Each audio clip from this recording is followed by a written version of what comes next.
xafladda qalin jabinta ee lagu sagootiyay ardaydani ka qalin jabisay maxadkan Iqra ee magaalada Hargeysa. xafladdan sagootinta oo ahayd mid si heer sare ah loo soo agaasimay isla markaana ay ka soo qayb galeen mas'uuliyiin sarsare oo ay ka mid ahaayeen wasiirka wasaaradda xiriirka golayaasha iyo arrimaha dastuurka Soomaaliland mudane Maxamed Xaaji Aadan, wasiirka hore ee wasaaradda arrimaha gudaha Soomaaliland Maxamed Nuur Caraale Duur, qaar ka mid ah culimada dalka, maamulka macallimiinta iyo ardayda maxadkaasi. ugu horeyna waxa daahfuray xafladani maamulaha maxadkan Iqra Basra Cabdiraxmaan Saleemaan oo iyadu ku dheeraatay maraaxilkii kala duwan ee uu soo maray maxadkani. markisku waxa weeyaan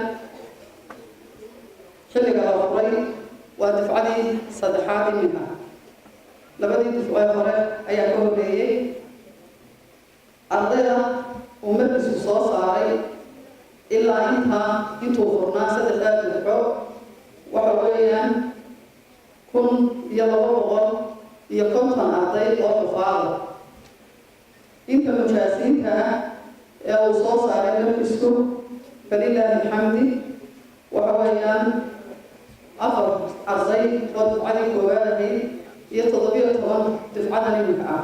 xamditiina waan ku guulaysanay maanta dadka ijaasada qaatay waxay isugu jiraan macallimiin iyo macallimaad iyo arday intaba way isugu jiraan.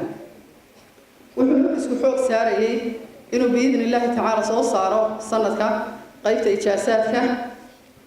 wuxuu bilaabay markisku alxamdulilaahi rabbil caalamiin qiraa'ada casharada suqrada iyo qurada biidni illaahi tacaala dowrka uu iminka taagan yahay uu horay u sii dhaqaaqaya biidni illaahi tacaala. iminkana aan rajaynayno ardayda dafcooyinka noo soo baxay ugu horeeya inaanu la helno maxado takhasuskooda uu yahay qiraa'aadka oo aan biidni illaahi tacaala aan u dirno iyagoo fanniga aqoon dheeraada u leh ay mujtamaca dib ugu soo noqdaan waddankana ay ugu soo kordhiyaan. geesta kalena waxaa hadalkaysu daba maray qaar ka mid ah mas'uuliyiinta iyo waalidiinta lagu soo casumay xafladani iyo weliba xubno ku hadlayay afka ardaydani qalin jabisay. macallimiintii quraanka loo bilowday malcaamadda markaan ku jirnay yahay way dhinteen allah ha naxariisto inta noolna allah ha barakeeyo. waalidiintii hooyo iyo aabbo nagula soo dadaalay inaan quraanka dhigano inta dhimatayna allah ha naxariisto. ilaahu ubadkayo kuwa aan ka naxnaha naga dhigayaa rabbul caalamiin. إله كوا كفار لهين في آخرة إله نوجد يا رب العالمين. إجازة بالسند علاقة متينة وكبيرة في مجال القرآن الكريم، وهناك تعاون بين هذين الصرحين العظيمين المباركين. وحالنا هذا قينا إنه إلهي قدري إن أنت صوبة يا إبرتان القرآن الكريم. أولا إلهي بينهم هذا قينا waxaan balyeeynaa ubadka quraanka Ilaahay bartay. waxa kale inuu leenahay Ilaahay ha ka abaal mariyo macallimiintii iyo waalidiintii iska kaashaday waxbarashadooda ee tacabka badan geliyay. waa u mahadnaqaynaa intayada halkan fadhidana malaha waqtiga waxa noogu filan khayr inaanu dhageysano quraanka kariimka oo dhalinyarada iyo ubadkayga cod wanaagsan ay ku akhriyayaan. markii wala dhameeyay waxa qiimo badan oo sharaf iyo milgaa inaynu la xafladda kala qayb galno ardaydeennii quraankii dhamaysay iyo kuwa waxa weeye sanad dugsiyeedka loo furay intaba. waa xaflad qiimo badan, waa xaflad laga qayb galo ugu sharafta badan inaad ka soo qayb gasho meel kitaabka Ilaahay subxaanahu wa tacaala lagu weyneynayo.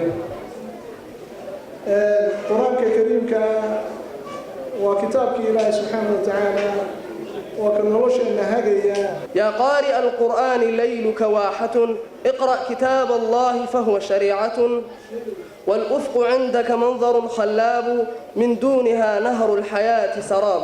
ugu dambeyntiina waxaa hadalka soo afmeeray wasiirka wasaaradda xiriirka golayaasha iyo arrimaha dastuurka Soomaaliland iyadoo maamulka iyo mas'uuliyiintuna ay shahaadooyin iyo abaalmarino kala duwan ku guddoonsiyeen halkaasi. qaar ka mid ah ardaydani qalin jabinaysay ما شاء الله ما شاء الله ما شاء الله وإلهي المهدي إن الله سبحانه وتعالى ذلكنا يددكنا وسورتك لي سيدنا وكلمان تينو يسقون ماتنو وحن حسوستاني يرجع إلا لك يدو مقالة هرجيسة أما الصوماليلاند قف قرآن كحافظا أو صدق كبا حافظا أو ضدك كنت تجين كرا ويا هاي madalo horena waan ka sheegay